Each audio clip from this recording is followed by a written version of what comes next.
Hey, everybody, and welcome to There and Back Again. I'm Alistair Stevens. Tonight, in our 30th session, we're going to cover the back half of Chapter 3 and all of Chapter 4, he said, somewhat optimistically, of Book 2 of the Fellowship of the Ring, in which we face the might of Caradhras, who is so mighty that he defeated my class schedule last week and has left me with something like 20 slides to get through tonight. And then we delve deep into Moria. So we are going to move rapidly tonight. We are going to move at quite a pace. Let me tell you, it's going to be a fun ride. There's a lot to discuss and a ton of brilliant, brilliant content by the time that we get into Moria, though that is not in any way to diminish how awesome Caradhras is either. As I said, almost 20 slides.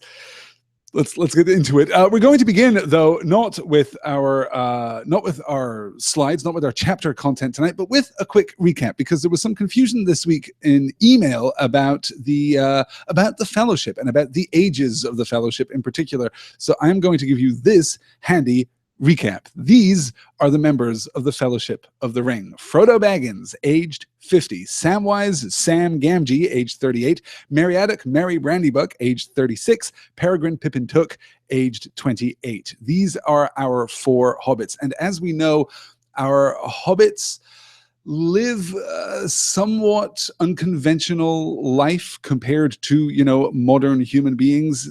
The lifespan of the average hobbit is going to be somewhere between 90 and 100 years. Obviously, a few hobbits, including Bilbo Baggins, have managed to wildly exceed that, but that's mostly the influence of the ring, we are assured. But despite the fact that their lifespan isn't so much terribly greater than, contemporary 20th and 21st century human beings, they seem to mature more slowly. We're told that really hobbits aren't adults until the age of 30, which is of particular interest, of course, for Pippin. Then we get our men, our pair of men here, Aragorn, son of Arathorn, currently aged 87, and Boromir, son of Denethor of Gondor, currently aged 40. Those numbers are slightly misleading because while Aragorn and Boromir are both men, they are men of different lines. The Númenóreans, the greatest men of antiquity, lived for a long time, though, of course, the fact that they only lived for a long time was part of the motivation for their downfall. Their desire for immortality is what led to the fall of Númenor directly. But back in the days of Númenor, the kings, at least, would live for centuries. Many of the first kings of Númenor lived more than 400 years. Now, the Dúnedain, Aragorn's people, still live for a significant amount of time. They still live for between 200 and 250 years, something like that. The Gondorians and the Rohirrim live for a far shorter period. They only live for about 120 years. So really, Aragorn and Boromir are about the same age in terms of their place in their lifespan, their expected lifespan. They're about at the same age, kind of not even early middle age, I suppose we would say. They're in the full flush of their maturity and power and capability. Then we have Gimli, son of Glóin. He is currently aged 139 years. We know this for a fact. Dwarves live for about 250 years, so he's about in the middle of his life too. Then we get a couple of interesting and slightly confusing ones. We get Legolas, the son of Thranduil. We have no date given for the birth of Legolas. We don't know how old Legolas is. He doesn't appear in any kind of any accounts of, the second age, so we can be pretty confident that he is born in the third age. There is one interesting detail that we can pull out of Legolas's life that might give us a suggestion of how old he is, because we learn that Legolas has never been to Lorien before he goes there with the Fellowship, which isn't terribly significant considering how shuttered and sequestered the elven kingdom of Mirkwood is. They're kind of, insular. They're not terribly social people. They certainly don't seem to travel very much, but it was not always thus. There was free trade between Mirkwood, between Thranduil's kingdom and Lorien for many, many years. There was open trade between the two, and visitors would pass back and forth. That stopped around the year 1000, about 2000 years in the past, which is when the Shadow returned to Dol Guldur and began to extend his power out across Mirkwood, and Mirkwood became dangerous to travel in. Thus, Thranduil's kingdom kind of collapsed back in on itself and became the insular kingdom that we know it to be now, or I suppose at this point slightly less insular than it was when the Necromancer was still at Dol Guldur. So we can be fairly confident that Legolas is at most 2,000 years old, which interestingly makes him by far the youngest elf that we meet in The Lord of the Rings. He is the baby of the elven community here in The Lord of the Rings.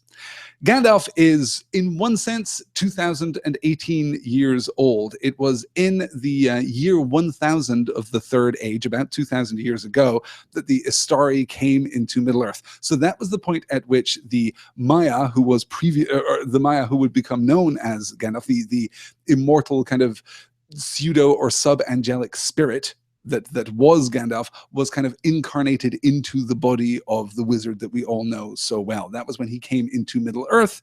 Prior to that, though, we have no idea how old Gandalf is, because he came into the world at the moment of its creation, as all the Maiar did.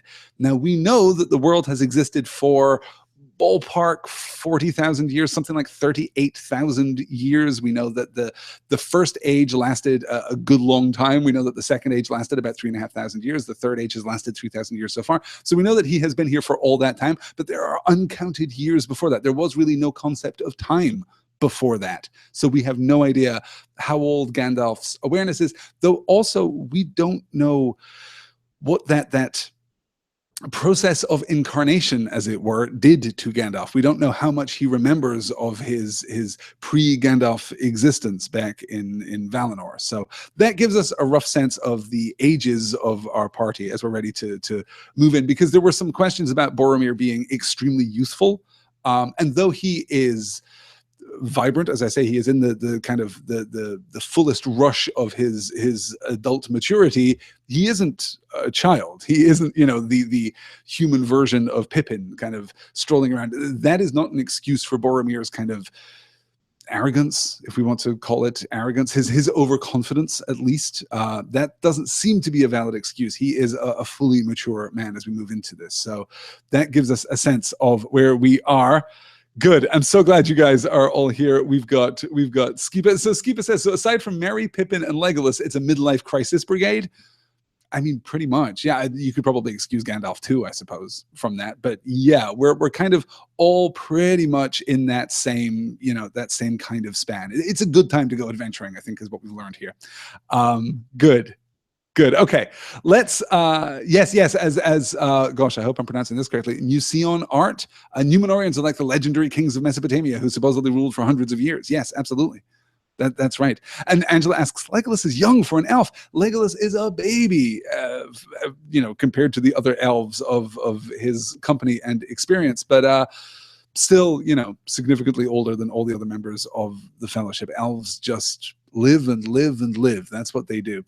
With all of that said, then, let's get into our reading for this week. And we're going to begin with Sam taking watch with Aragorn and us seeing birds in the sky.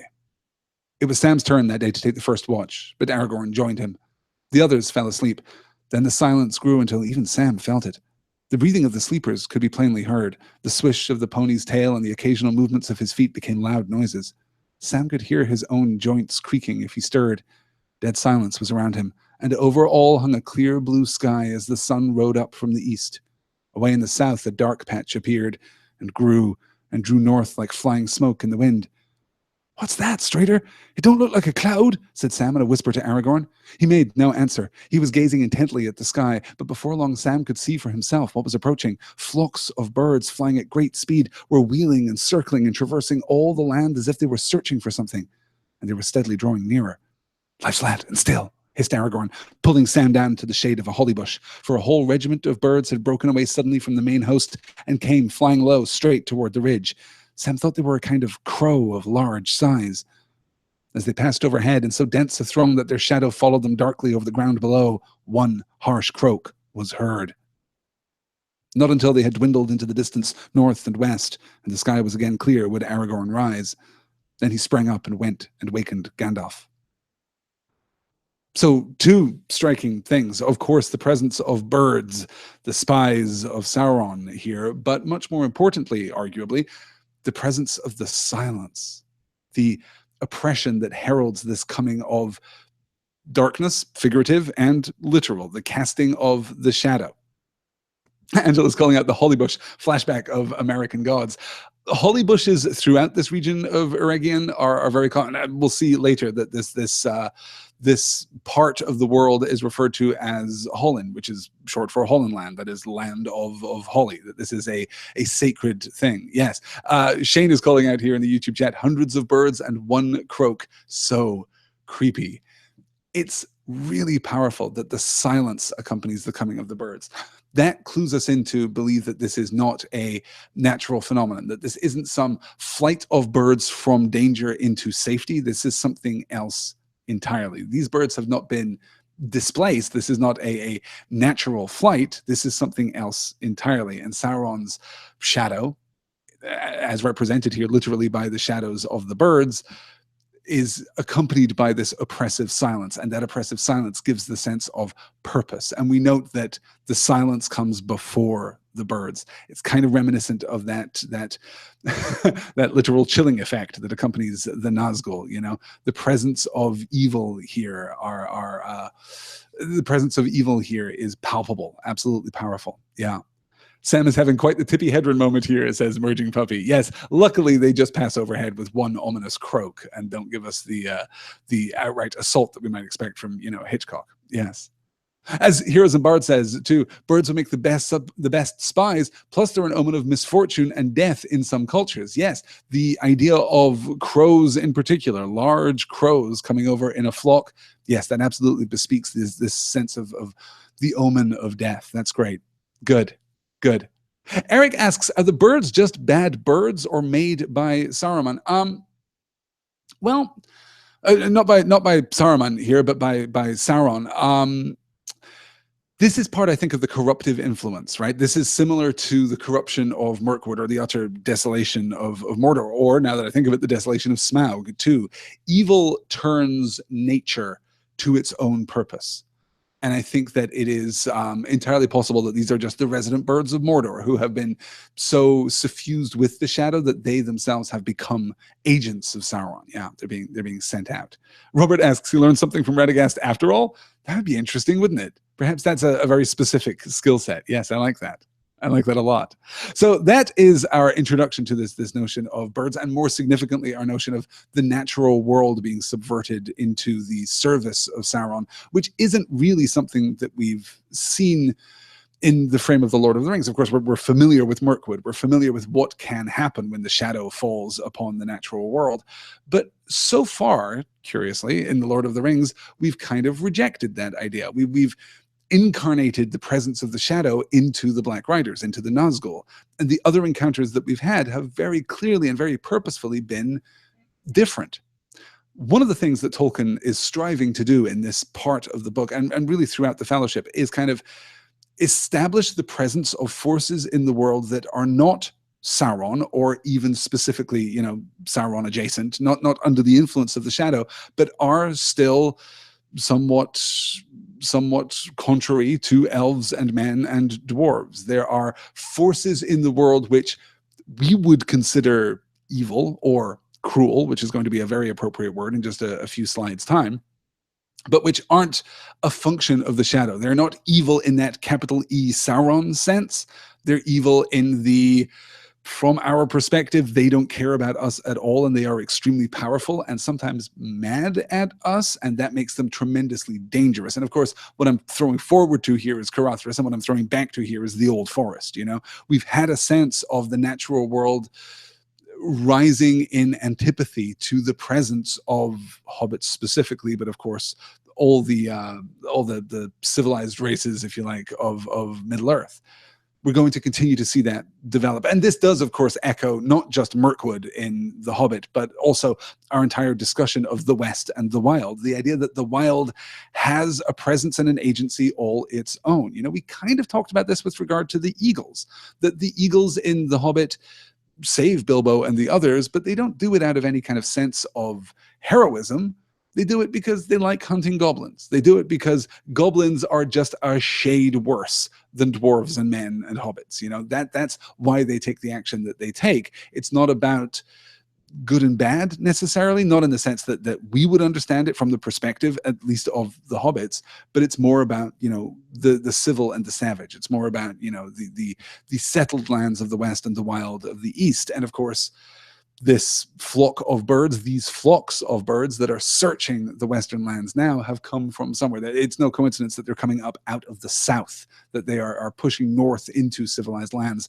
I always wonder when I read this passage whether one of these flocks of crows will make it as far as the Shire, and quite what, you know, the gaffer would make of that all, quite what the residents there would do it. Heroes and Bard says, nature isn't inherently good or evil, just apathetic then. Neither good nor evil in the, capital G good, capital E evil sense of things. But nature is also not strictly apathetic. I mean, the old forest takes a pretty good swing at our heroes, you know, at the hobbits as they're traveling through.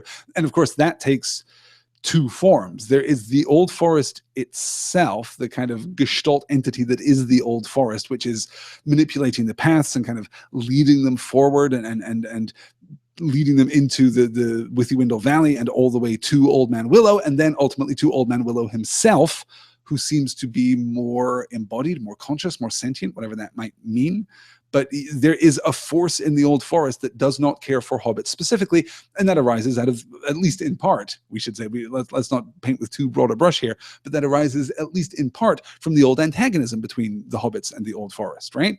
We burned back the old forest to make Buckland, then we erected the hedge. When the trees encroached upon the hedge, we turned to the bonfire glade. We just set fire to this forest as a means of controlling it. So it is no surprise that the old forest is somewhat finds itself somewhat in conflict with hobbits. And, you know, we'll talk about Caradhras as we get there, but we're already introducing the idea of Caradhras before we're even there by calling out the kind of non-natural presence of elements of the wild here. This is specifically, explicitly, the shadow that is doing this. These are natural beings that have been natural creatures that have been turned into spies for the shadow, spies for Sauron.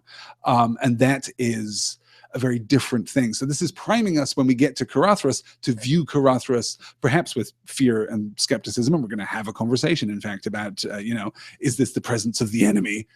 And the answer is no. This is the presence of Caradhras. This is Caradhras the Cruel. So we're already kind of framing this before we get there. Yeah, good. Yes, Alan Arnedo says, the wild with a capital W, it makes it seem like nature has a singular consciousness and or goal. I think nature in Tolkien, nature kind of does have a goal, and it is the perpetuation of nature, right? The old forest and Caradhras and Fangorn Forest and Mirkwood to a certain extent just want to be. Their status quo is a natural status quo, and they reject the imposition of civilization and development and industry upon them, you know? And Tolkien is, of course, very skeptical of that imposition specifically. You know, we celebrate the hobbits because they have this close to the earth agrarian lifestyle, but we outright, you know, demonize Saruman properly and justly and rightly. We demonize Saruman because he has corrupted the natural world in the name of industry specifically, just as we did back in The Hobbit with the opposition between the goblins and the dwarves, where the dwarves are makers of things and you know, craftsmen, and so are the goblins. But the goblin industry is different, and it is darker, and it is turned most often to weapons. The foulest application of industry, the foulest application of craft in Tolkien's worldview was the construction of weapons, you know? And when we say weapons, we're not even necessarily talking about the crafting of swords or bows or arrows, you know? We're talking about the crafting of explosives. We're talking about the crafting of indiscriminate weaponry. That's a very different thing. Good. All right, let's move on and get to Caradhras, because as we try to climb, we get snow. Laboriously, they climbed a sharp slope and halted for a moment at the top. Frodo felt a soft touch on his face. He put out his arm and saw the dim white flakes of snow settling on his sleeve. They went on, but before long the snow was falling fast, filling all the air and swirling into Frodo's eyes. The dark, bent shapes of Gandalf and Aragorn only a pace or two ahead could hardly be seen. "I don't like this at all," panted Sam just behind. "Snow's all right in a fine morning, but I'd like to be in bed while it's falling. I wish this lot would go off to Hobbiton. Folk might welcome it there." Except on the high moors of the North Farthing, a heavy fall was rare in the Shire and was regarded as a pleasant event and a chance for fun. No living hobbit, save Bilbo, could remember the fell winter of 1311 when white wolves invaded the Shire over the frozen Brandywine. Gandalf halted.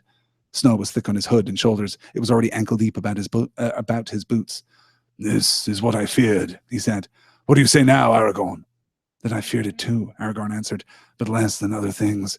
I knew the risk of snow, though it seldom falls heavily so far south, save high up in the mountains. But we are not high yet. We are still far down, where the paths are usually open all the winter." "I wonder if this is a contrivance of the enemy," said Boromir. "They say in my land that he can govern the storms in the mountains of shadow that stand upon the borders of Mordor. He has strange powers and many allies." "His arm has grown long indeed," said Gimli. "If he can draw snow down here from the north to trouble us here 300 leagues away."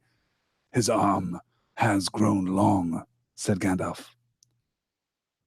This brilliant ongoing discussion here between Aragorn and Boromir in particular, it's really strong characterization, it's really strong focus, and it allows us to do something that Tolkien gets to do all too infrequently, which is open up these different avenues and these different perspectives in the span of a single scene. Here we get Boromir's proposed explanation and Aragorn's proposed defense and Gimli's challenge to that and Gandalf's much softer, much quieter, much more dispiriting response. "His arm has grown long indeed," says Gimli. "If he can draw snow down from the north to trouble us here 300 leagues away." "His arm has grown long," said Gandalf.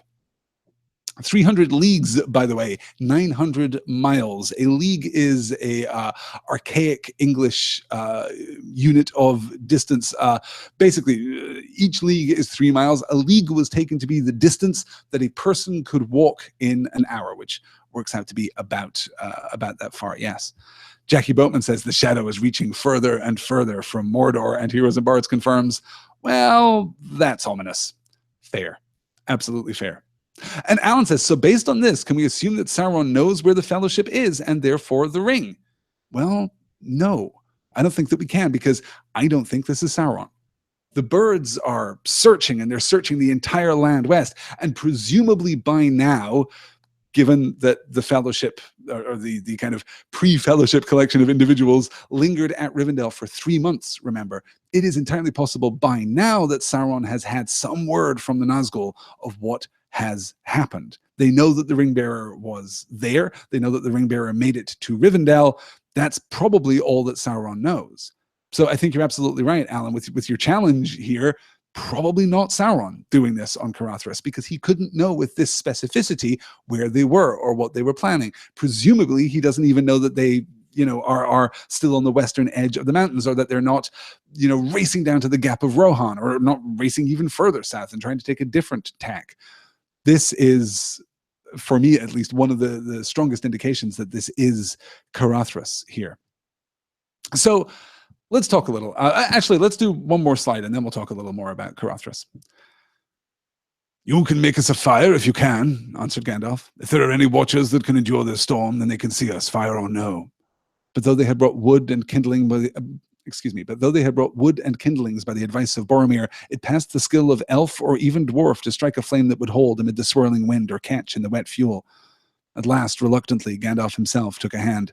Picking up a faggot, he held it aloft for a moment, and then with a word of command, "Naur and Edreith, amen!" he thrust the end of his staff into the midst of it. At once a great spout of green and blue flame sprang out, and the wood flared and sputtered. "If there are any to see, then I at least am revealed to them," he said. "I have written Gandalf is here in signs that all can read from Rivendell to the mouths of the Anduin." But the company no longer cared for watchers or unfriendly eyes. Their hearts were rejoiced to see the light of the fire. The wood burned merrily, and though all round it snow hissed and pools of slush crept under their feet, they warmed their hands gladly at the blaze. There they stood, stooping in a circle round the little dancing and blowing flames. A red light was on their tired and anxious faces. Behind them the night was like a black wall, but the wood was burning fast, and the snow still fell. I love the opposition there of a kind of hopefulness that presented to us as it is metaphorical for a much more dire situation. And then the turn into kind of final ominous oppression there right at the end of the paragraph.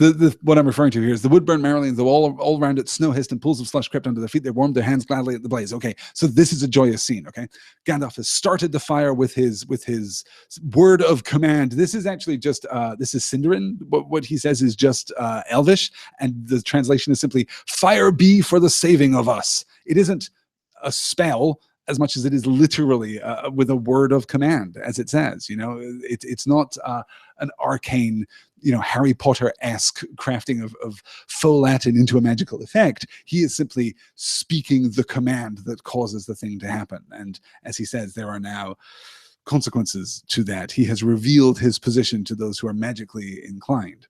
So we're gathered round the blaze, and this is a hopeful moment. They warmed their hands gladly at the blaze. Now we're not so afraid of the snow. This is a moment of light and life and happiness. There they stood, stooping in a circle around the little dancing and blowing flames. A red light was on their tired and anxious faces. Behind them, the night was like a black wall. And I can't be the only one who's reminded of that discussion about Frodo's journey, you know, with danger behind and danger ahead. He's caught between. And the red light, of course, that we've already associated with Sauron and with Barad-dûr, and because we're talking about the crack of doom too, you know, we're talking about the final fate of the ring, the red light is enormously ominous. So here they are clustered around this red light with the black wall of night behind them. And that has an ominous aspect to it even before we get to the final line. But the wood was burning fast, and the snow still fell. Jackie says, that ring comes in handy here, right, Gandalf? Yeah, pretty good. Pretty good for Gandalf to be carrying the Ring of Fire right now. It certainly is. This is good. Eric says that magic does take the form of power in the words themselves in Tolkien's works. Yes, you're absolutely right. And Musion Art, please let me know if I'm pronouncing that correctly. I've really no idea. Musion Art says words equals Tolkien magic. Yes, absolutely right. This is the kind of spellcasting that we see in Tolkien's works. It is the speaking of names of power. It is the speaking of words of command. There aren't arcane spells. There aren't secret words that you need to say in order to channel your spell. You don't need a wand. You don't need a staff. You just need this force of will. That seems to be what causes this to happen, which is one of two interesting associations. It's one of two reasons why I feel inclined to mention the David Eddings Belgariad series this evening, because that's one of the ways in which sorcery works in that fantasy series. It's a very good fantasy series. I'm a big fan of the works of David Eddings, particularly the Belgariad and the Malorian. It's a 10-book stretch between the two series, but really pretty strong. Oftentimes very slow. Oftentimes it takes a long time to get places. A lot of traveling montages in the Belgariad and in the Malorian, but I really enjoy those books. And one of the reasons that I will bring those series up tonight is that connection between kind of words of command as we see in Tolkien's, in Tolkien's Legendarium, and the way that sorcery works in the Belgariad, which is actually really good. Good. Oh, and of course, one important note here that we should call out, because we're going to get very few chances to do this, but yay, Boromir. Boromir is the one who says that they should bring wood and kindling. And he's absolutely right. So credit to Boromir. That's 1 point, one little chalk mark on the tally board for Boromir here. Good. Let's move on then to the ill will of Carathras and our final discussion of what it is that is happening to them. It is as I said, growled Gimli. It is no ordinary storm. It is the ill will of Carathras. He does not love elves and dwarves, and that drift was laid to cut off our escape. But happily your Carathras has forgotten that you have men with you, said Boromir, who came up at that moment, and doughty men too, if I may say it. The lesser men with spades may have served you better. Still, we have thrust a lane through the drift, and for all here may be grateful who cannot run as light, and for that all here may be grateful who cannot run as light as elves. But how are we going to get down there, even if you've cut through the drift, said Pippin, voicing the thought of all the hobbits. Have hope, said Boromir. I am weary, but I still have some strength left, and Aragorn too. We will bear the little folk. The others, no doubt, will make shift to tread the path behind us. Come, Master Peregrine, I will begin with you. He lifted up the hobbit. Cling to my back, I shall need my arms, he said, and strode forward. Aragorn with Merry came behind. Pippin marveled at his strength, seeing the passage that he had already forced with no other tool than his great limbs. Even now, burdened as he was widening the track for those who followed, thrusting the snow aside as he went. Hey, you guys. Boromir's all right. Boromir's pretty good. Boromir even has a moment of humility, which is surprising. I mean, yes, he describes himself as doughty, and doughty men too, if I may say it. The lesser men with spades may have served you better. Yes, you have Boromir, son of Denethor of Gondor. I am the force that holds back the might of Mordor just with my iron will and skill at arms. But, you know, if you'd had 5 guys from Bree with spades, you probably would have been better off. This is a moment of incredibly charming humility for Boromir. I desperately love this moment. And another point heavily in his favor. So what is Gimli saying? It is, as I said, growled Gimli, it was no ordinary storm, it is the ill will of Carathras. He does not love elves and dwarves. What is Carathras? Yes, a few more points for Team Boromir, says Merging Puppy. Yes. I'm Boromir. I'm amazing, but you really needed a shovel, says Skipa, which is pretty fair. Yeah, pretty fair. Oh, and Angela's calling out Legolas, showing off by walking over the snow. I love that moment too. Yes, very, very good. So what is Carathras? What are we to make of Carathras? And what are we to make of the parallel between Carathras and the kind of equivalent scene, the same similar structure that we saw back in The Hobbit? For those of you who didn't read The Hobbit as a part of There and Back Again and perhaps don't remember this sequence, when the dwarves are trying to cross the Misty Mountains to make it all the way to the Lonely Mountain far in the east, they encounter first stone giants who are throwing boulders at each other across the chasm. Then when they take shelter in a cave, they are abducted by the goblins and taken down to Goblin Town. And we're kind of getting a similar structure here. And some of the details are moved around. For the dwarves and Bilbo, it went stone giant, mountain storm, probably a metaphor, not actually literally giants. See my earlier discussion of that chapter for my thoughts on that. Then the abduction by the goblins and the taking down into a subterranean, a subterranean layer. And then when they escape, they run into the wargs. And there is a certain amount of fire and flight there, out of the frying pan and into the fire. In fact, it's the title of that chapter. Here we get the encounter with the mountain, the storm, the crashing of boulders, the snow, everything that happens to them on Carathras. Then we get the wargs, and then we get the transit into the subterranean space. So we're kind of echoing the spirit and the structure of The Hobbit here. And that's the other reason that I wanted to bring up the Belgariad tonight. The kind of high-level concept for the Belgariad is that it is a fantasy world in which the same sequence of events plays out again and again and again, generations apart, sometimes hundreds of years apart. The same kind of things happen again and again, resulting in the same kind of fundamental conflicts. And that is purposeful. That is part of like the metaphysics of that universe. And when you get into the second series, the Malorian, that is actually kind of crucial, in fact, to the unfolding plot. And that's a really great idea. That's the high-level idea that David Eddings had going into writing the Belgariad. He really wanted to explore that kind of concept, and does so really rather well. But this is a very similar kind of setup here for Tolkien without that similar metaphysical framework. Or, and this is my open question, are we in fact dealing with a similar metaphysical framework? Is there a reason that the journey of the Fellowship is so similar to the journey of the company of the dwarves, of Thorin's company, Bilbo and company? Well, on the one hand, it's tempting to say yes. It's tempting to say yes for kind of textual and geographical reasons, for reasons of world building, that we have two parties kind of going roughly in the same direction, kind of encountering roughly the same things. It makes a certain amount of sense that they would encounter similar challenges, right? But there's also a sense in which this is the arc of a hero's journey in Middle-earth, in the frame of Tolkien's secondary creation. And we talked a very little bit right at the end of Bilbo's journey, when Bilbo is returning home, as he's in the and back again phase of his journey. We talked a little about how the opposition of the hill on the one hand and the mountain on the other kind of bracketed his experience, and in a sense bracketed all experience. That he starts off in the absolutely prosaic coziness of Bag End and ends up in the epic magnitude of the Lonely Mountain and the battle with Smaug and ultimately the slaying of Smaug. And it doesn't get more mythic than that. And then the battle of 5 armies and everything that flows forth from that, and grand heroism and selflessness and destruction and all of this huge stuff. And then he travels back again. Is this part of the threshold experience of that journey? Is this part of what the Misty Mountains represent, not kind of geographically, but metaphorically?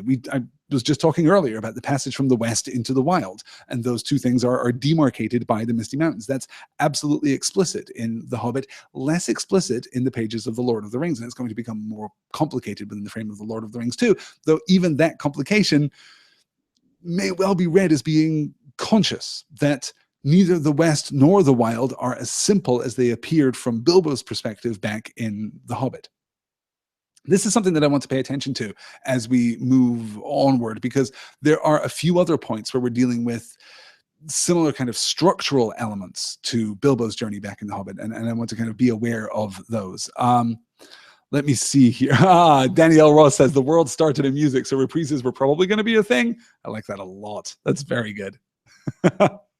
Alan says, I feel like Caradhras trying to get rid of the Fellowship is like when you have a bug on you and you try to blow it off. Yes, I like that too. I like that very much. Good. Oh, like BSG, says Angela. Yes, actually, yes. Not dissimilar to BSG. Good. So let's take a look here at what Caradhras is in itself. As I said earlier, I read Caradhras as being very similar to the Old Forest. That is to say that it is an entity that has existed since the world was created and has gained an awareness and a kind of consciousness and an ability to control its environment in exactly the same way as the Old Forest could, move the paths through the forest and lead the hobbits exactly where it, singular, the forest possibly wanted them to be led. So Caradhras can summon forth the storm. So Caradhras can hurl the boulders. And this to me is a much more successful kind of metaphorical recapitulation of the stone giants. As I said back when we were discussing the hobbits, I don't think there were stone giants. I think my kind of my interpretive theory here is that Frodo witnessed something, that Bilbo, witnessed something very similar to the attack of Caradhras on the Fellowship. That is to say, inexplicable boulders being hurled and storms whistling up out of nowhere. And he imaginatively and mythically credited that to stone giants. I don't think they were literally true, particularly by the time that we get here, particularly by the time that we get to the frame of The Lord of the Rings. There just isn't an accounting of giant, immense stone giants living in the Misty Mountains. No one ever mentions them, which is surprising because they would be a significant force if they were present here, either for the West or the Wild. Yeah. Okay.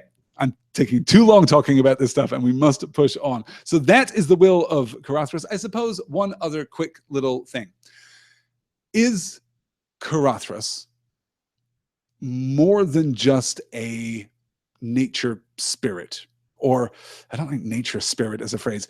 Is Caradhras more than just the spirit of nature? Is Caradhras more than just the spirit of the mountain? Is Caradhras some kind of greater force? Is Caradhras, for example, of the Maiar?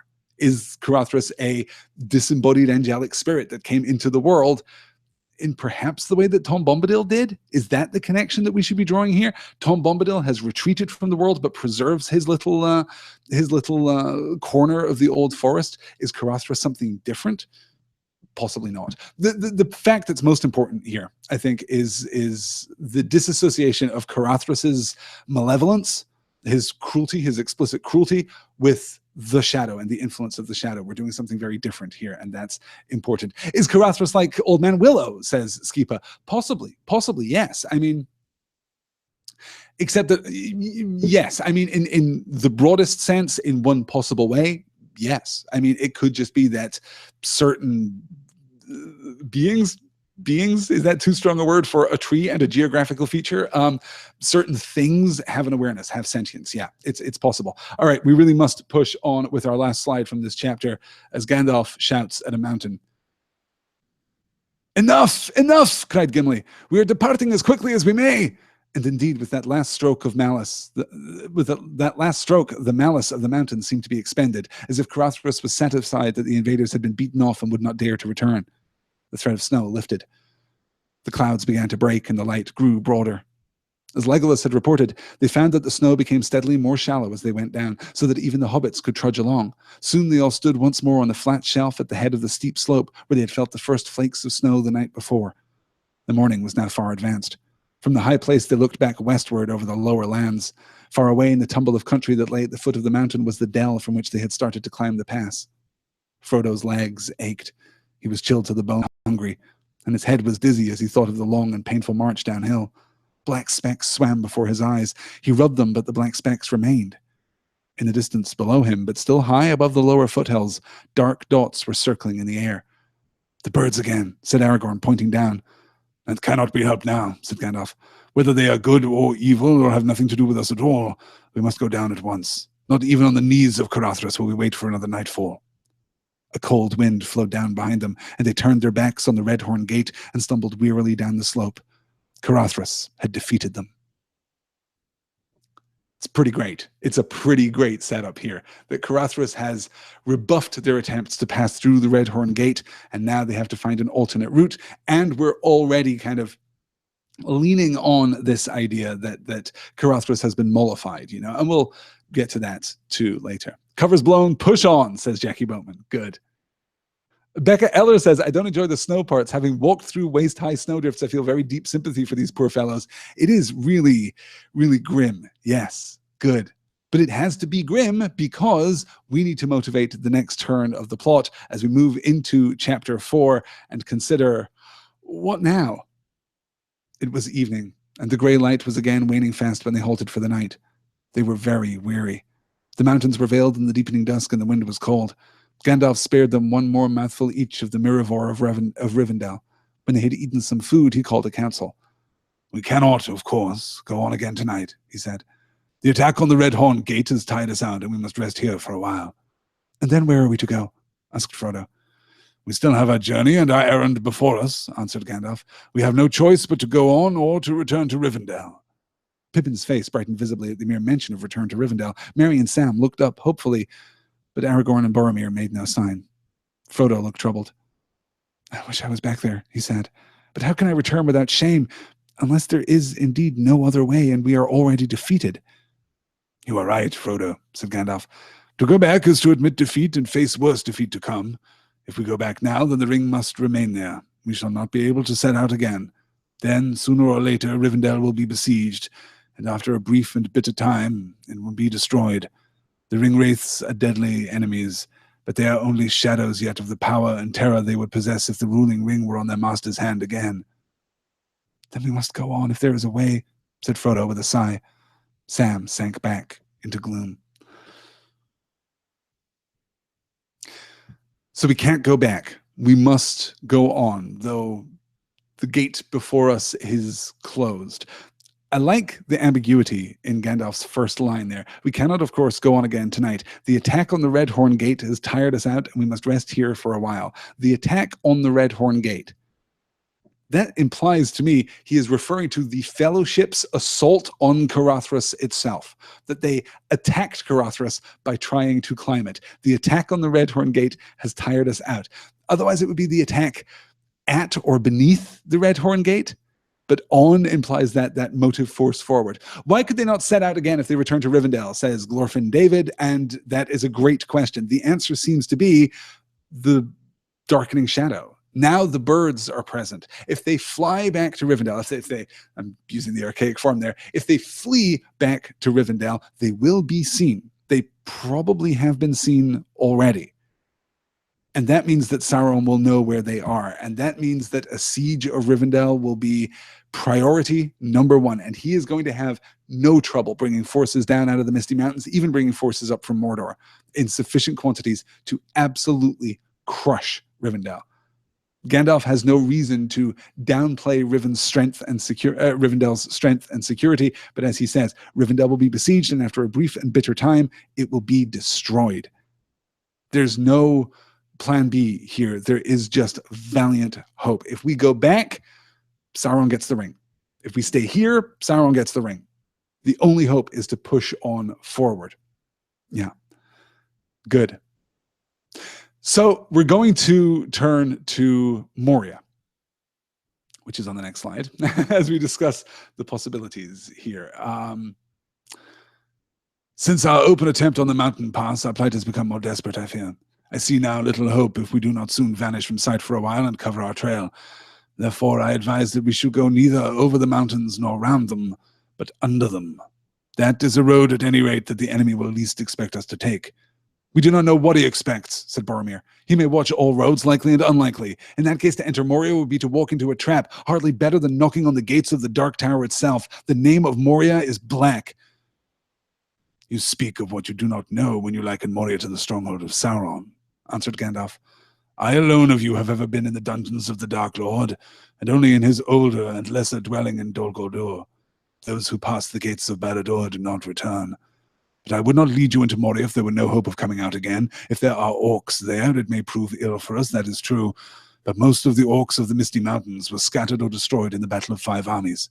The eagles report that orcs are gathering again from afar, but there is a hope that Moria is still free. There is even a chance that the dwarves are there, and that in some deep hall of his father's, Balin, son of Fundin, may be found. However it may prove, one must tread the path that need chooses. I will tread the path with you, Gandalf, said Gimli. I will go and look on the halls of Durin, whatever may wait there, if you can find the doors that are shut. Good, Gimli, said Gandalf. You encourage me. We will seek the hidden doors together, and we will come through. In the ruins of the dwarves, a dwarf's head will be less likely to bewilder than elves or men or hobbits.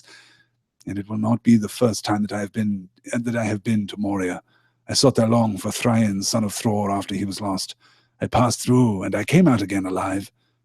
I, too, once passed the Dimwell Gate, said Aragorn quietly. But though I also came out again, the memory is very evil. I do not wish to enter Moria a second time.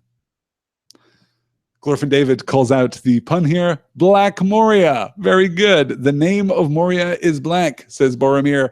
Yup. In Sindarin, Moria means black chasm. It means black pit. So he's either making an elvish pun there, or that is a little bit of accidental wordplay. Jackie says, that makes it sound like Aragorn's never been past the Black Gate, but I guess Barad-dûr isn't Morannon. No, Aragorn has not been past the Black Gate, it would seem. Or at least not, I suppose not through the Black Gate. That might be the better way of putting that. But curiously, here we discover a fascinating detail of Aragorn's earlier life. I too once passed the Dimwell Gate, said Aragorn quietly, but though I also came out again, the memory is very evil. I do not wish to enter Moria a second time. We have no idea when Aragorn was in Moria. Now, he does say here that he passed the Dimwell Gate and came out again. And it is clear by the time that we get to the Western Gate, to Durin's Gate, which we'll get to later in this chapter, that he has never seen it before, that he has no idea about it. He doesn't seem in any way familiar with the western reaches of Moria. So it seems as though he plunged in from the east and then turned around and came back out again. We don't know why or when that happened. There's really no information anywhere in Tolkien's Legendarium that suggests when this would happen. So it's possible that it was... no, I guess it isn't even possible that he was tracking Gollum, because Gollum hadn't made it into Moria then. Yeah. I don't know. I honestly don't know here. How and why and when Aragorn was in Moria, but I do like this detail that, Gandalf has been in, he was searching for Thrain in the days after the fall of Erebor, and, he has survived, that he has been to Dol Guldur and has survived, but even then, Barad-dûr is something more. It's pretty great. Good. Oh, Jackie says, I bet the timeline in the appendix would tell us more about Aragorn's travels if I could be motivated to get up and get my book. I have mine on the shelf behind me here, but I'm pretty sure that it doesn't actually. I'm pretty sure that it doesn't mention him going into Moria. If there is a reference, I will do a little more research this week, and if there is a reference, then I will find it and I will share it. But yeah, it's interesting. I guess it could be conceivably part of when he was hunting for Gollum. He may have hunting for Gollum on Gandalf's instructions. He may have ventured into Moria then. But yeah. So, Moria. The black pit, as the elves have it. We're going to get there, but before we get there, Becca Eller says, just one more reason we need the adventures of young Aragorn, and I completely concur. Yes. Danielle says it would have to be before Balin went in, otherwise he'd know something was up and how the expedition went. Yes, it has to be before Balin, and we know that that was 30 years ago, so it can't be. It can't be after that, so it can't be the hunt for Gollum. You're absolutely right. I have no idea. Yeah. We'll dig around. We'll see if we can find something out. There may be something very, very deep there, but we'll do the best that we can. Before we get to Moria, though, we get the attack of the wargs. The night was old, and westward the waning moon was setting, gleaming fitfully through the breaking clouds. Suddenly Frodo started from sleep. Without warning, a storm of howls broke out fierce and wild all about the camp. A great host of wargs had gathered silently and was now attacking them from every side at once. "Fling fuel on the fire!" cried Gandalf to the hobbits. "Draw your blades and stand back to back." In the leaping light as the fresh wood blazed up, Frodo saw many grey shapes spring over the ring of stones. More and more followed. Through the throat of one huge leader, Aragorn passed his sword with a thrust. With a great sweep, Boromir hewed the head off another. Beside them Gimli stood with his stout legs apart, wielding his dwarf axe. The bow of Legolas was singing. In the wavering firelight, Gandalf seemed suddenly to grow. He rose up, a great menacing shape like the monument of some ancient king of stone set upon a hill. Stooping like a cloud, he lifted a burning branch and strode to meet the wolves. They gave back before him. High in the air, he tossed the blazing brand. It flared with a sudden white radiance like lightning, and his voice rolled like thunder. "Naur ad idra ethamen, naur dan I nagor, Ungaroth," he cried. There was a roar and a crackle, and the tree above him burst into a leaf and bloom of blinding flame. The fire leapt from treetop to treetop. The whole hill was crowned with dazzling light. The swords and knives of the defenders shone and flickered. The last arrow of Legolas kindled in the air as it flew and plunged burning into the heart of a great wolf chieftain. All the others fled. So here we have, as I said, something of an echo of the encounter with the wargs in The Hobbit, where the dwarves take to the trees and the goblins are threatening to burn the trees with the dwarves in them. Here, though, rather than just igniting pine cones and throwing those, Gandalf takes greater action. Now that he has been revealed, now that he doesn't need to be concerned about the enemy's knowledge of his presence, he can take direct action, which he does by setting fire to everything, basically setting fire to everything, including Legolas's arrow as it passes through the air. Once again, we get this word of command. Once again, we get this spell, if spell you call it, from Gandalf that just translates into something fairly direct and fairly punchy. The translation here is "Fire save us, fire drive back the werewolves." And werewolves is a really interesting word in Tolkien's Legendarium, because there are werewolves. We had reference to werewolves back when Gandalf was talking to Frodo about how awful, about how evil Sauron is. We did get some reference to werewolves. Werewolves in Tolkien's Legendarium are not, universal monster werewolves. They do not transform from men into wolves. They are werewolves in the sense that they are sentient and have the power of speech. Werewolves were created by Morgoth ages past, the real big bad, though they were, even when they were created, conceived of by Sauron, who was Morgoth's servant at the time.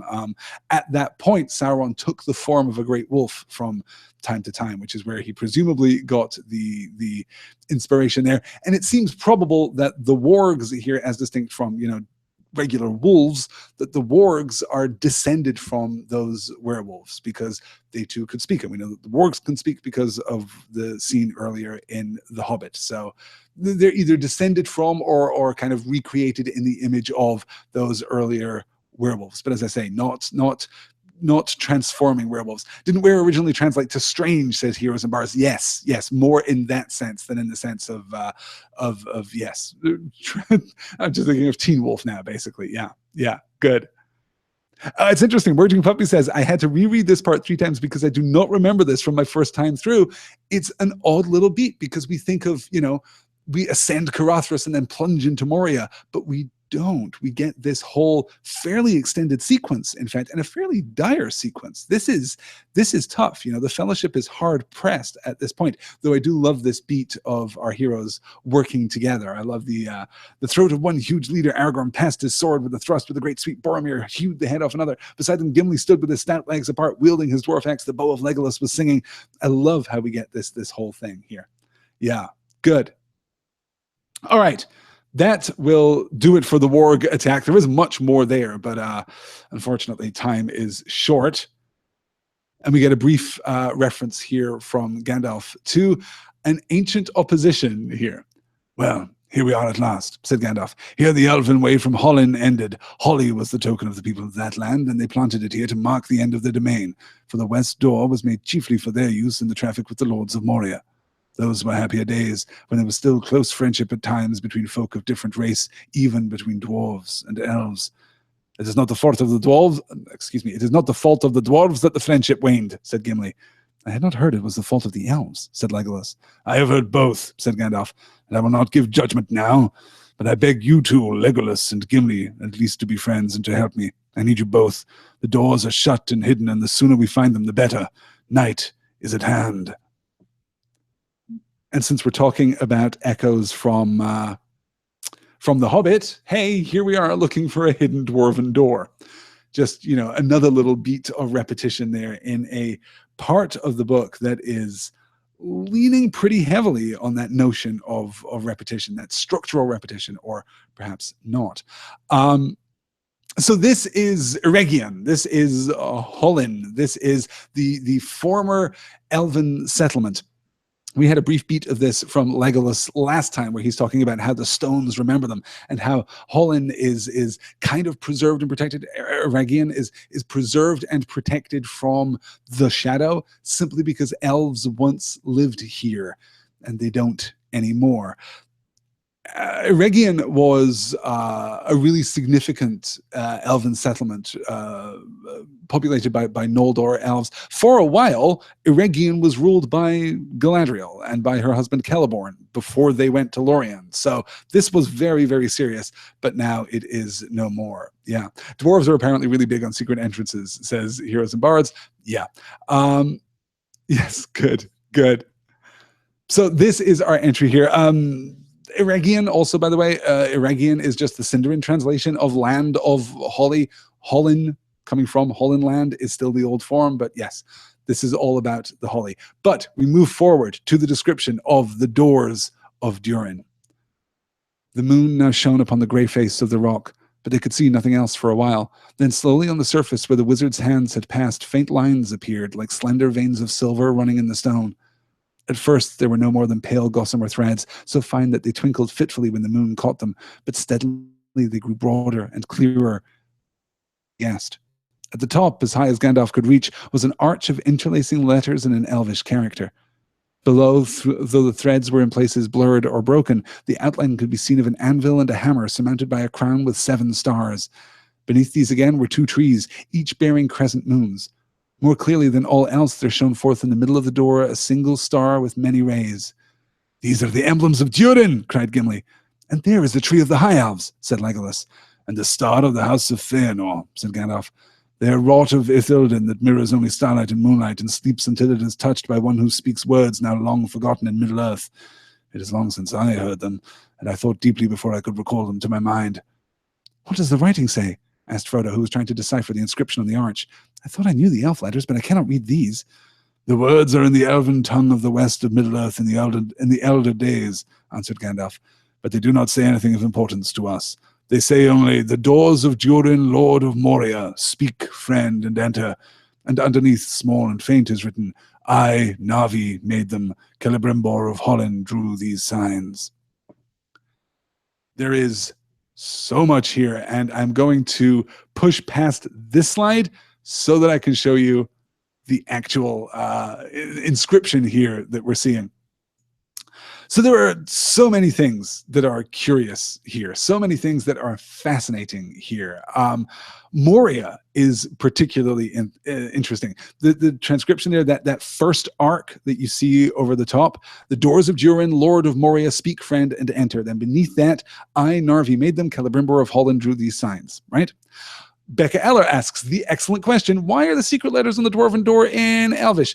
Because this was the Elven Door, if you like. The western door of Moria was designed to allow traffic and transport with the Elven Kingdom of Eregion. So they were much closer than, in much the same way as, Erebor and Dale were kind of, and even to a lesser extent, the Kingdom of Thranduil of Mirkwood were kind of coexistent with one another.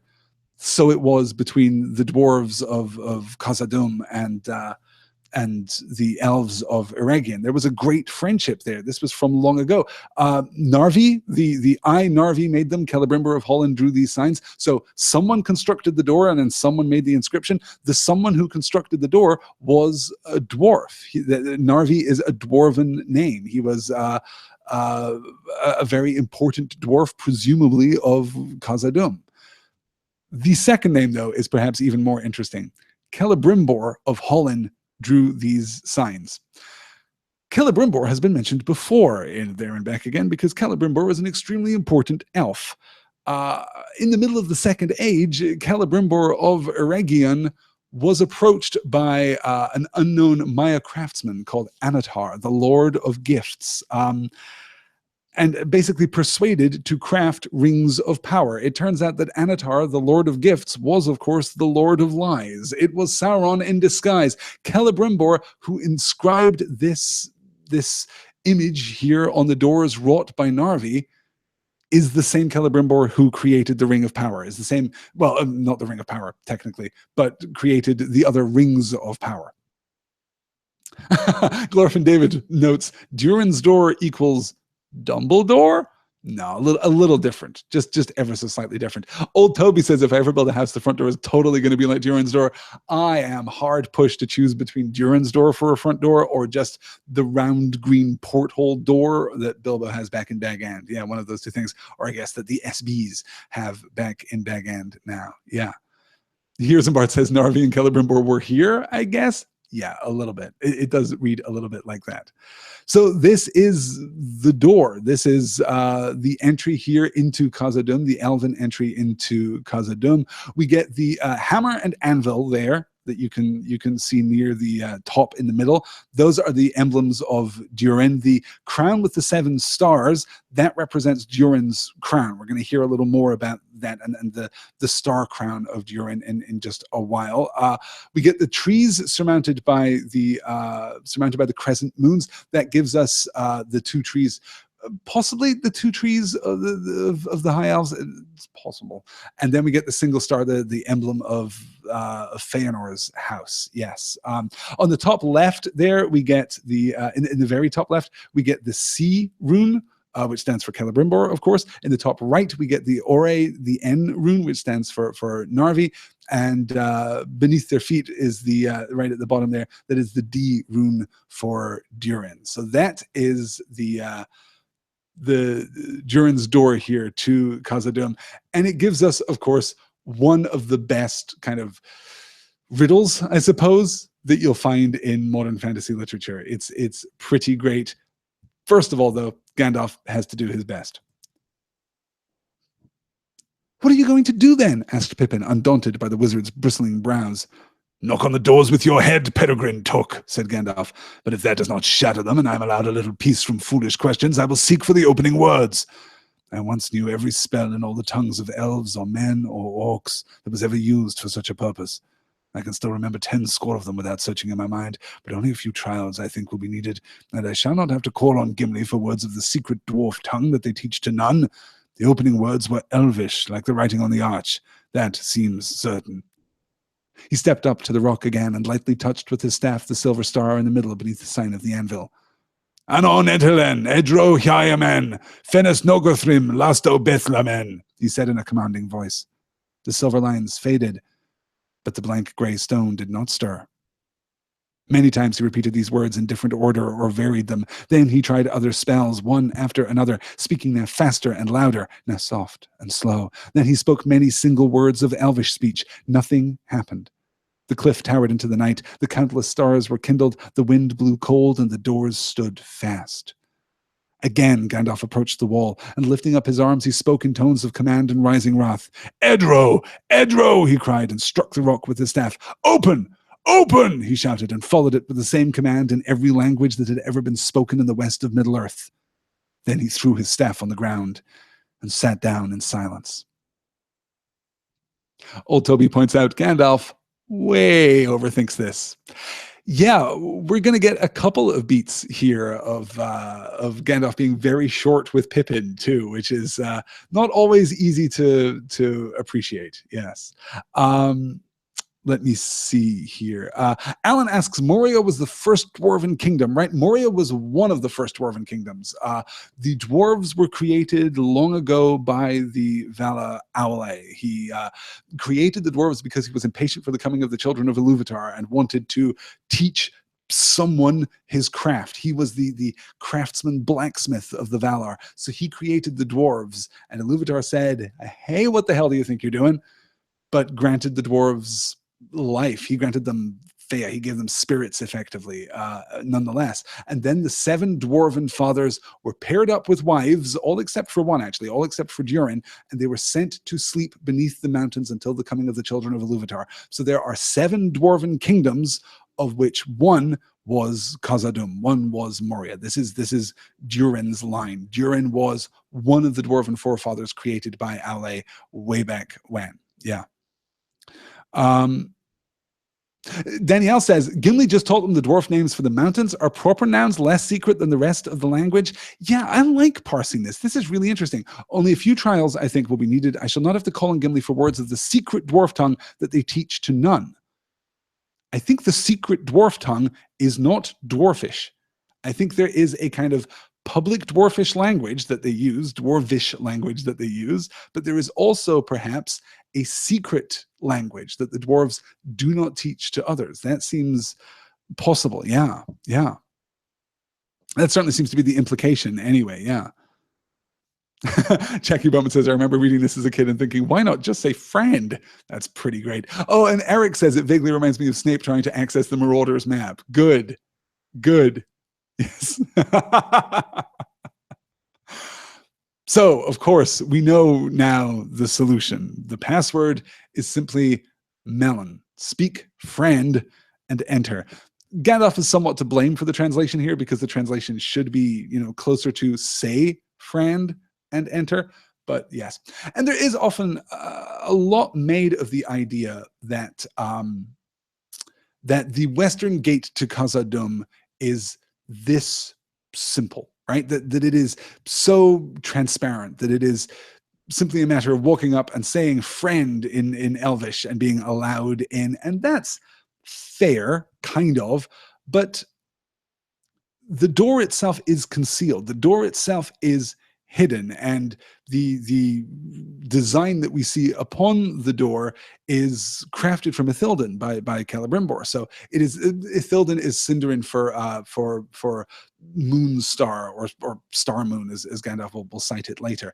This is the kind of mithril crafted inscription that is on the door, and Gandalf says he has to reveal that by running his hands over it and speaking the words of power. So it is still a very secret entrance, even if the password itself is not so secret, or perhaps less tough to figure out. Becca Ellis says they could have put friend in italics just to help a fellow out. They absolutely could. But the opening of the door to Moria is not the end of the Fellowship's troubles. Quite the opposite, in fact. It is but the beginning. And this is what happens next. He strode forward and set his foot on the lowest step, but at that moment several things happened. Frodo felt something seize him by the ankle, and he fell with a cry. Bill the pony gave a wild neigh of fear and turned tail and dashed away along the lakeside into the darkness. Sam leapt after him, and then hearing Frodo's cry, he ran back again, weeping and cursing. The others swung round and saw the waters of the lake seething, as if a host of snakes were swimming up from the southern end. Out from the water a long, sinuous tentacle had crawled. It was pale green and luminous and wet. Its fingered end had hold of Frodo's foot and was dragging him into the water. Sam on his knees was now slashing at it with a knife. The arm let go of Frodo, and Sam pulled him away, crying out for help. 20 other arms came rippling out. The dark water boiled, and there was a hideous stench. "Into the gateway! Up the stairs! Quick!" shouted Gandalf, leaping back, rousing them from the horror that seemed to have rooted all but Sam to the ground where they stood. He drove them forward. They were just in time. Sam and Frodo were only a few steps up, and Gandalf had just begun to climb when the groping tentacles writhed across the narrow shore and fingered the cliff wall and the doors. One came wriggling over the threshold, glistening in the starlight. Gandalf turned and paused. If he was considering what word would close the gate again from within, there was no need. Many coiling arms seized the doors on either side, and with horrible strength swung them round. With a shattering echo they slammed, and all light was lost. A noise of rending and crashing came dully through the ponderous stone. Sam, clinging to Frodo's arm, collapsed on a step in the black darkness.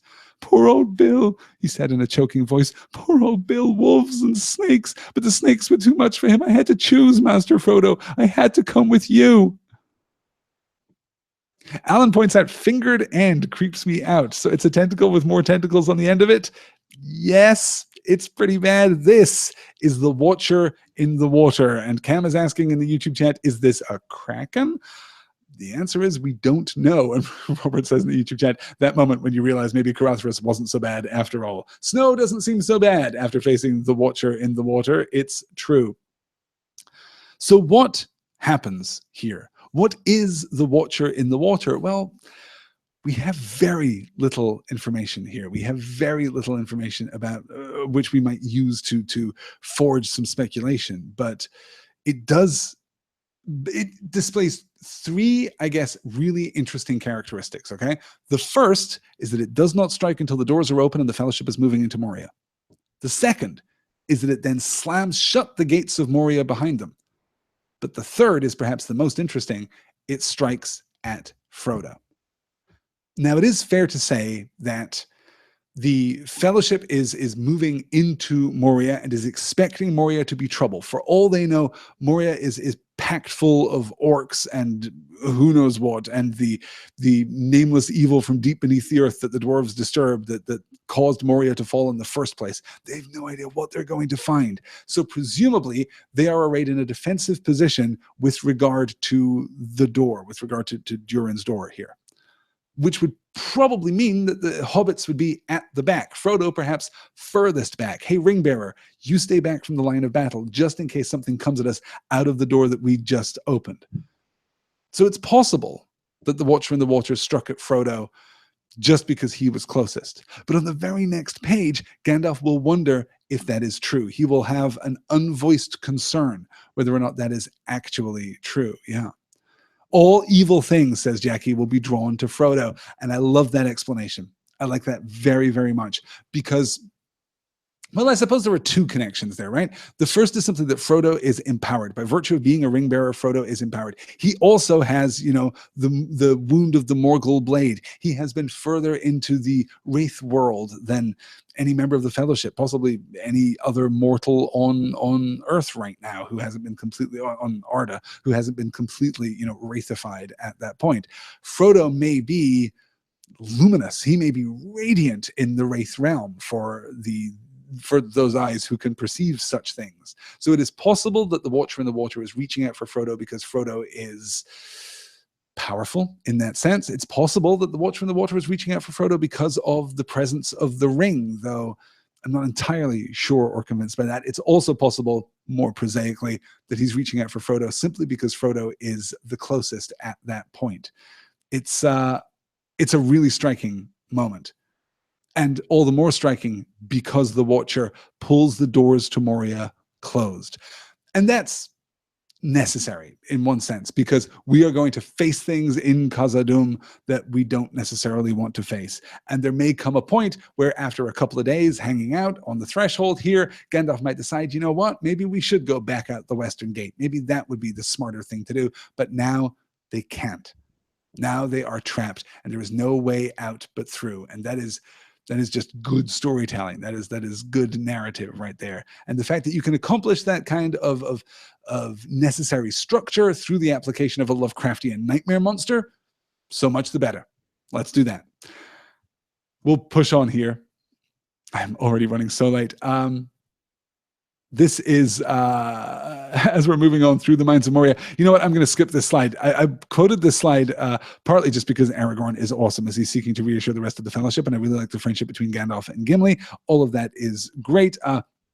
And because we get another really curious, last time I talked about Tolkien's illusion of depth, right? I talked about the throwing out of incidental details that are suggestive, that are evocative of a broader and wider and deeper world. We get that here from Aragorn. I'll just read the middle paragraph. "Do not be afraid," said Aragorn. There was a pause longer than usual, and Gandalf and Gimli were whispering together. The others were crowded behind, waiting anxiously. "Do not be afraid.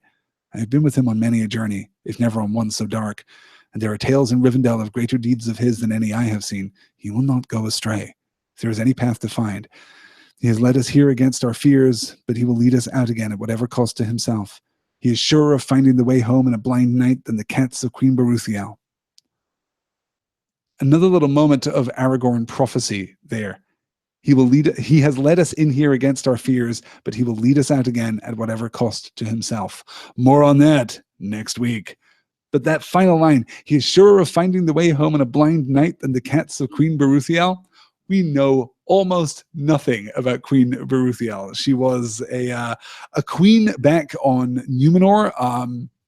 She was described as Tolkien in attendant material as nefarious, solitary, and loveless. She owned 10 cats, which she employed as spies and secret agents. Little echo of Sauron there, sending those cats out into the night to spy on those. Yeah, as Lynn says, "I want to know the cat story." I just told you all of the cat story.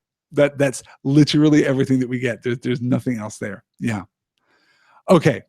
We'll push on from that one because we definitely want to talk about Pippin.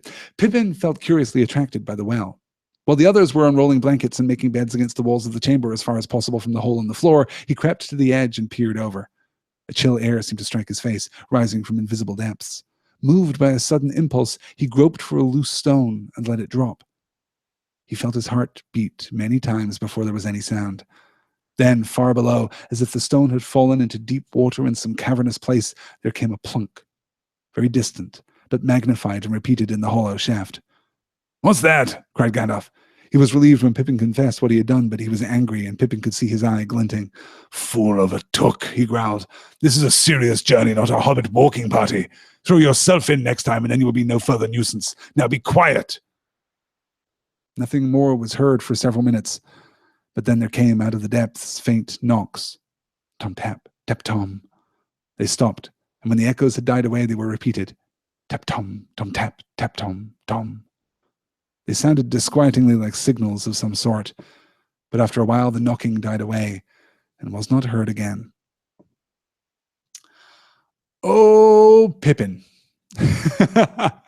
Pippin here being driven forward by his curiosity. And again, this is one of the reasons that I recapped their ages right at the beginning of tonight's session. Pippin is young. He is a teenager by our standards. And it's sometimes...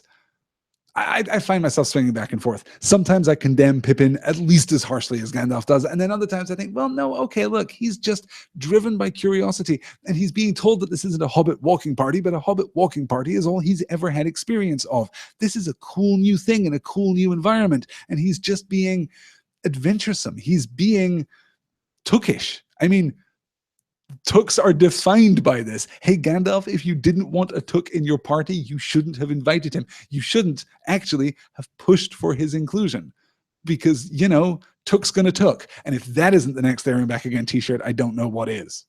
Took's gonna Took. Kind of like it. So yes, Pippin drops the stone in, just a function of his curiosity. This isn't a hobbit walking party, but to Pippin, at least in part, it's still driven by some of the same impulses. It's still driven by some of the same desires. Angela asks here, Aragorn keeps foreshadowing Gandalf. What does Aragorn know? The answer is outright nothing. Aragorn's relationship with prophecy is fascinating because he will utter prophetic things, and most often they will be true. But when they come true, he will be surprised by that. Like, he will call attention to the fact that he was, right in his prophecy.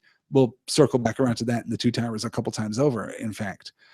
Aragorn isn't possessed of any specific prophetic power, but he is Aragorn, son of Arathorn, heir of Isildur, of the line of the Dunedain. He is the king, and that does give him some special capability. Yeah, good. Skipa says I would buy the shit out of that t-shirt, and I hate t-shirts. There you go. Yeah. Elizabeth Ray Stevens says Took's gonna Took need. Well, obviously, I mean, yours would have to say Belladonna Took's gonna Belladonna Took, which I think is just all the more appropriate. Let's push on then. Obviously, I'm accelerating here because, hey, you guys, we've got a song. We've got a song, and I've got, what do I have? 2 more slides, 3 more slides still to get through. So let's see what we can do in the next 10 minutes. Aragorn knows Gandalf, says Becca Eller. Yeah, you know what? That might be enough, right? That might be sufficient. Yes, terrible things are going to happen, Gandalf, because, you're here. So, yes, good. Heroes and Bards points out too, yes, Aragorn is himself the subject of much prophecy. Remember Bilbo's composed verse, the verse that we got first in Gandalf's letter back in Bree, and then Bilbo gave us the verse in its entirety during the Council of Elrond? Goodness me, now I can't remember the first line of that thing. That's terrible.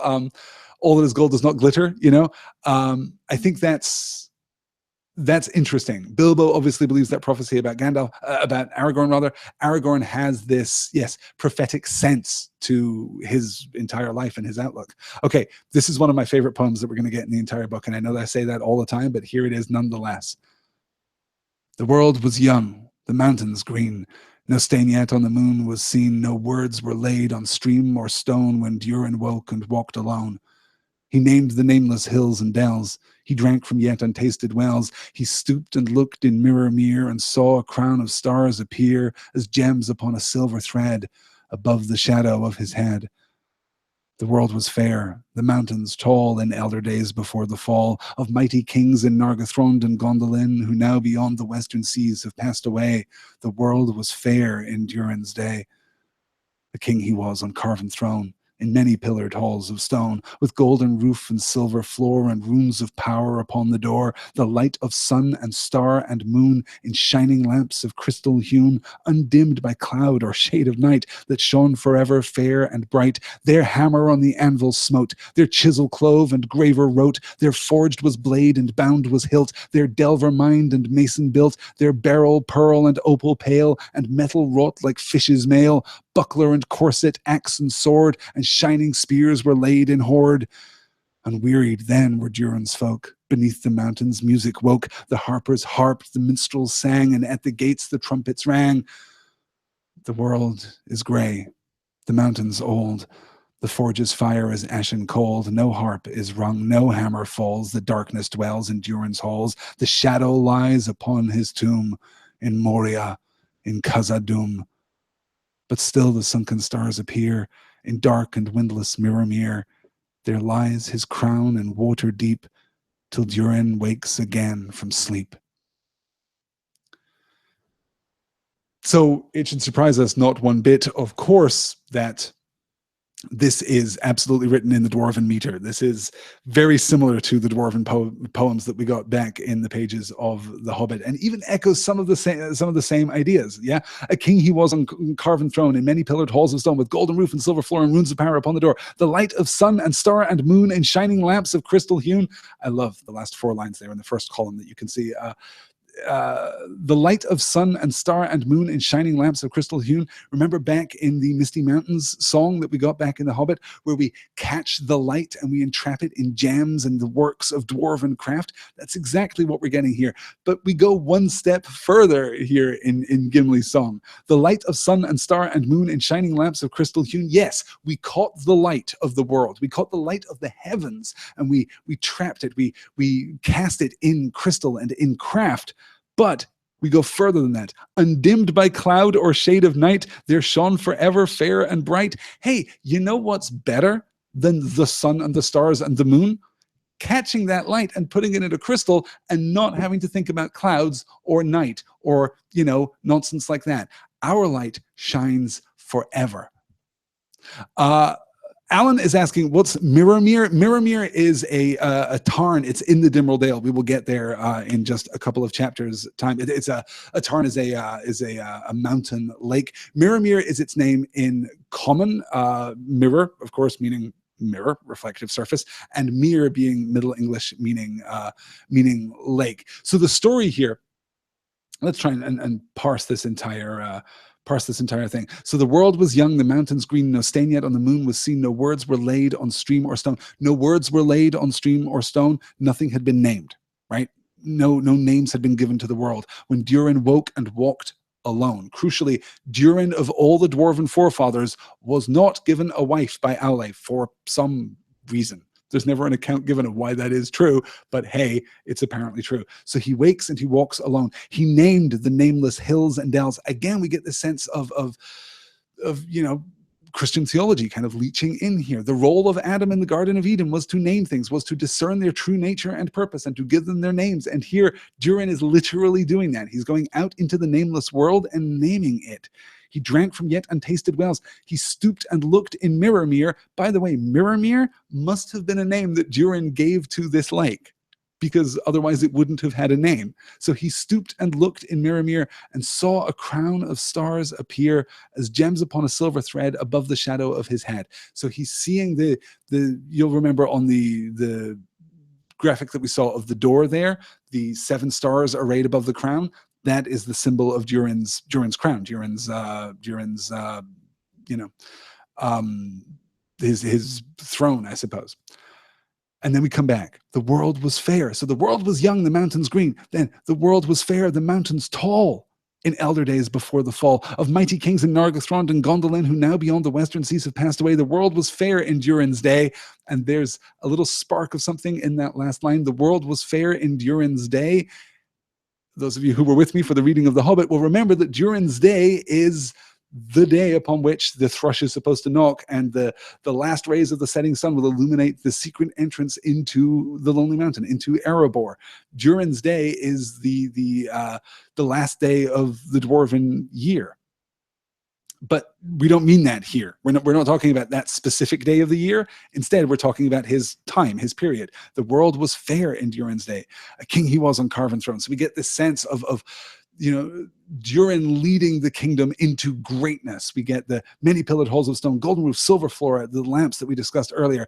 And then we get this beautiful and just relentless description. Their hammer on the anvil smote, their chisel clove, and graver wrote. Graver here meaning engraver, someone who carves into things. Their forged was blade and bound was hilt. Their delver mind, delver, to delve, someone who delves. Their delver mind the mason built, their beryl, pearl, and opal pale and metal wrought like fish's mail, buckler and corselet, axe and sword, and shining spears were laid in hoard. We're creating art, and we talked about this back in The Hobbit. We're creating things of beauty which are weapons, but their primary function is not to kill. Primarily, they are beautiful. That's part of the Dwarven craft and what differentiates them from Goblin craft or Orcish craft, if you like. Unwearied then were Durin's folk. Hey, we've just worked all day. We've created this amazing kingdom. We've got the golden roof and the silver floor, and we've got the amazing axes and swords and shining spears. We've got everything that we could need. Did you see our crystal lamps? Our crystal lamps are pretty good. We've got everything, but they are still unwearied. Unwearied then were Durin's folk. Beneath the mountains music woke, the harpers harped, the minstrels sang, and at the gates the trumpets rang. All of this is calling back to the Misty Mountains Cold Song from The Hobbit, of course. It's all so evocative of that, and yet from a very different perspective. And then we get that hard cut. We get that hard switch here. So we get, in the first stanza there, the world was young, the mountains green. Then the world was fair, the mountains tall. The world is gray, the mountains old. The forge's fire is ashen cold. No harp is rung, no hammer falls. The darkness dwells in Durin's halls. The shadow lies upon his tomb in Moria, in Khazad-dûm. So now we're in the present. The darkness awoke. We dug too deep. Whatever thing it was that claimed Khazad-dûm, and the dwarves left. The world is grey, the mountains cold, the forge's fire is ashen cold. The darkness dwells in Durin's hall. The shadow lies upon his tomb. Obviously, shadows are super important, you guys. We keep referring to Sauron, the enemy, as the shadow, talking about his influence in terms of the shadow. The darkness dwells in Durin's halls. The shadow lies upon his tomb in Moria, in Khazad-dûm, which is maybe the best line in the entire thing, which is why Sam will quote it in just a minute. But then we have this turn of hope again. But still the sunken stars appear in dark and windless Mirror. There lies his crown in water deep till Durin wakes again from sleep. So we begin with Durin waking. When Durin woke and walked alone, we begin with him waking, and then we end with this prophecy again, that he will once more awake. And indeed, he will. The history of Durin is an interesting one. There have been 6 Durins through the lifetime of Durin's folk, if you like. Okay, so pretty much all of the dwarves that we have met in The Lord of the Rings and The Hobbit are Durin's folk. They are all of Moria originally. They are descended from Durin and not from the other dwarven forefathers, okay? So they're Durin's folk. Thorin Oakenshield and all of his company, and now, Gimli too, they are all of Durin's line. And in that line, there have been 6 kings called Durin. Durin the first through to Durin the 6th, right? So those kings, though, aren't just inheritors of the title or inheritors of the crown. I mean, they are, but there have been other kings too with other names.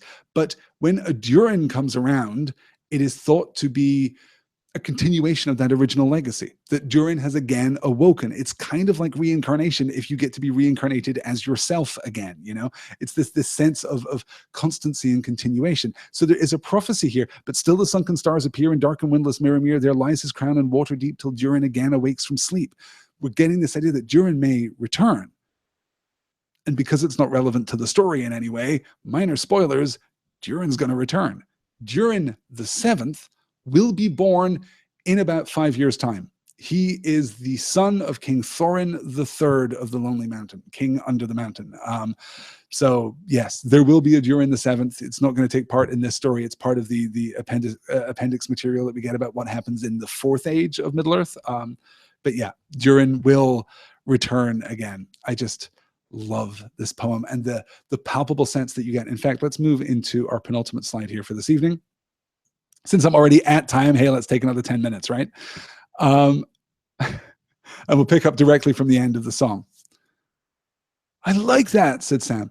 I should like to learn it in Moria, in Khazad-dûm, but it makes the darkness seem heavier thinking of all those lamps. Are there piles of jewels and gold still about here still? Gimli was silent. Having sung his song, he would say no more. Piles of jewels, said Gandalf. No, the orcs have often plundered Moria, and there's nothing left in the upper halls. And since the dwarves fled, no one dares to seek the shafts and treasuries down in the deep places. They are drowned in water, or in a shadow of fear. And what do the dwarves want to come back for? Asked Sam. For Mithril, answered Gandalf. The wealth of Moria was not in gold and jewels, the toys of the dwarves, nor in iron, their servant. Such things that they found here, it is true, especially iron, but they did not need to delve for them. All things they considered they could obtain in traffic. For here alone in the world was found Moria's silver, or true silver as some have called it. Mithril is the elvish name. The dwarves have a name which they do not tell. Its worth was 10 times that of gold. And now it is beyond price, for little is left above ground, and even the orcs dare not delve here for it. The loads lead away north toward Carathras and down to darkness.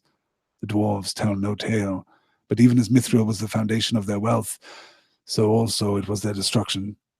They delved too greedily and too deep, and disturbed that from which they fled, Durin's bane. Of what they brought to light, the orcs have gathered nearly all, and given it in tribute to Sauron, who covets it. Mithril. All folk desired it. It could be beaten like copper and polished like glass, and the dwarves could make a metal light and yet harder than tempered steel. Its beauty was like to that of common silver, but the beauty of Mithril does not tarnish or grow dim. The elves loved it dearly, and among many uses of it they made Ithildin, Star Moon, which you saw upon the doors. Bilbo had a corselet of Mithril rings that Thorin gave him. I wonder what has become of it. Gathering dust still in Mickledaving Madam House, I suppose. What? Cried Gimli, startled out of his silence. A corselet of Moria silver. That was a kingly gift. Yes, said Gandalf.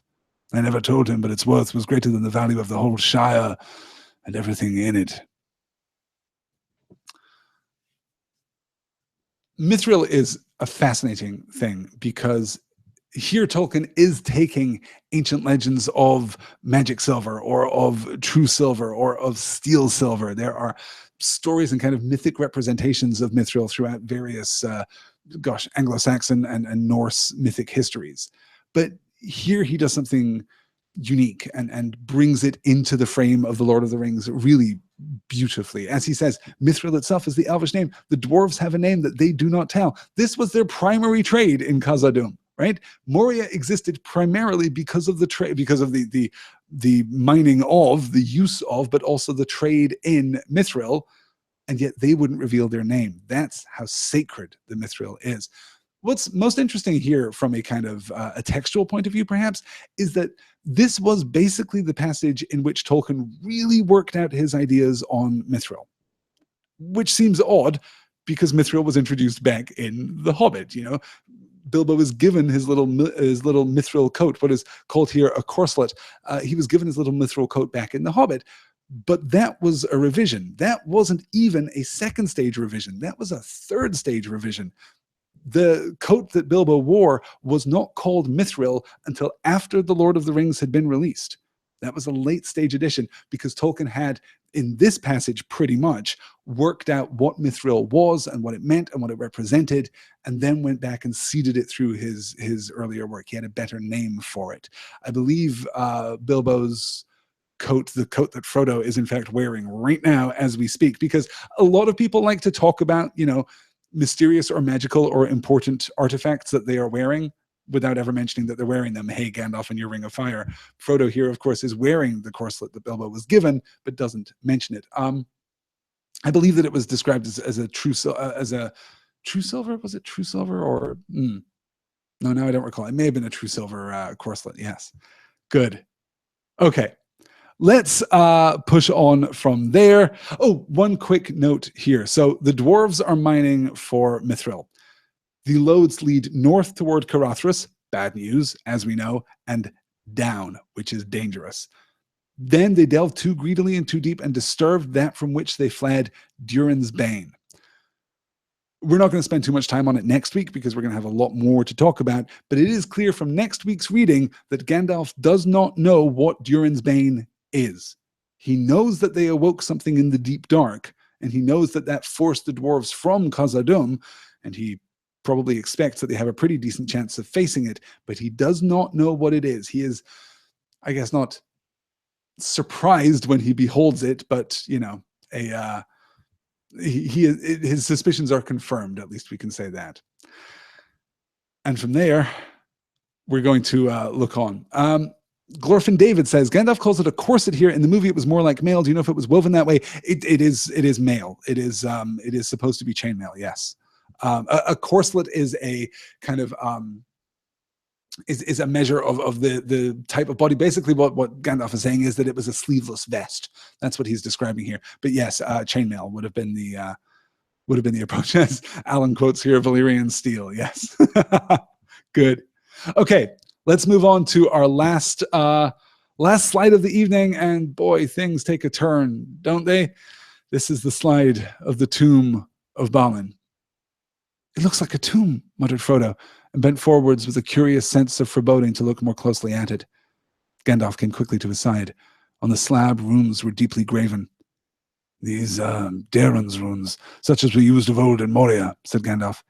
Here is written in the tongue of men and dwarves, Balin, son of Fundin, lord of Moria. He is dead then, said Frodo. I feared it was so. Gimli cast his hood over his face. The end of Balin and his endeavors. And literally, that is what is written. Balin, son of Fundin, lord of Moria. The first three lines there are in Dwarvish, and then in common tongue right there at the bottom. This is the end of Balin's expedition. This is the end of the recovery of Moria. And it certainly turns our sense of the Fellowship's journey here. One expedition, one well-equipped and capable expedition into Moria has already faltered, and it faltered in darkness, and it led to death. So we're worsening that situation. We're raising the stakes and we're raising the tension there. But for me, it's hard to think about the whole Fellowship right now, because what I'm thinking about is Gimli. Gimli cast his hood over his face without a word. So he sings his song, talking about the return of Durin and the hope of that. And Sam says, that's an amazing song. In Moria, in Khazad-dûm, I'd like to learn that song. But Gimli has nothing more to say, which also echoes Thorin, of course, all the way back at the very beginning of The Hobbit, where they sing the Misty Mountain song. And Bilbo says, okay, I guess I'm in. Tell me about the adventure. And Thorin says, didn't you just hear our song? What were we? Talking French? The communication of important things through song for the dwarves seems vital. And Gimli here, this journey into darkness and through darkness, suspended in darkness, and now leading to actual death. This is grim. This is tough for poor old Gimli. And I love how lightly we do it. Having sung his song, he said no more, and then Gimli cast his hood over his face. It's just gorgeous. Yeah. No Balin, no treasure, no turning back. Way to bring down the room, Tolkien, says Becca Eller. Yes, I love that. Good. All right, and that will do it. Let me very quickly show you. So much slide this week, so much slide on the screen. The Fellowship of the Ring, Book 2, Chapter 5, The Bridge of Khazad-dûm, 10 o'clock Eastern next Thursday. That's Thursday, August 31st. That is a short chapter, but it is a dense chapter. I will warn you in advance, I will be pulling pretty much the entire chapter for slides. We're going to talk about pretty much every word of Chapter 5 of Book 2, The Bridge of Khazad-dûm. And if you haven't read ahead, buckle up, Buttercup. Things are going to get very, very serious next week in There and Back Again. Thank you all so much for being here with me tonight. I'm sorry for keeping you just a little over time, but hey, you guys, we caught up. We covered a chapter and a half, and that's not nothing.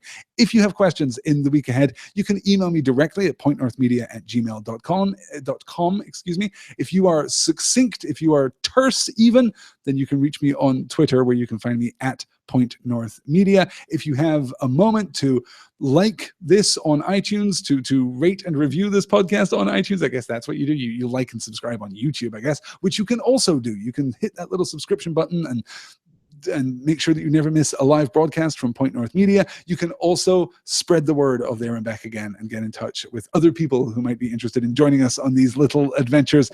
Thank you guys so much for being here this evening. I will talk to you all again next week. Until then, take care.